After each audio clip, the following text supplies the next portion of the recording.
What is going on, guys? This is Owen here at Muscle Car Central. We've got a Tech Tuesday coming at you, and we're talking water pumps. 1967 to 1969 Camaro. We get tons of questions regarding water pumps and which one you need for your Camaro, whether it be a long or short water pump. So we're going to do our best to make sure we can get those answered for you. In 1967 and 1968, GM produced short water pumps in all small block and big block Camaros.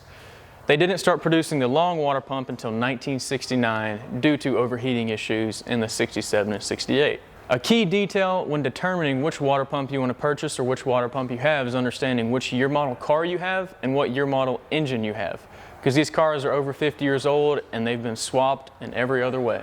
If your water pump is installed in your car, a good way to tell if you have a short or long is with your hand.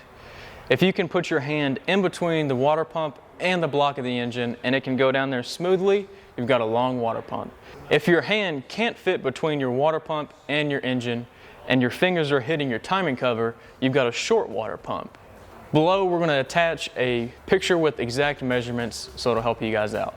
Another thing to take into consideration when looking at short and long water pumps is understanding that the fan shroud and your front end components can be a little bit different due to the spacing.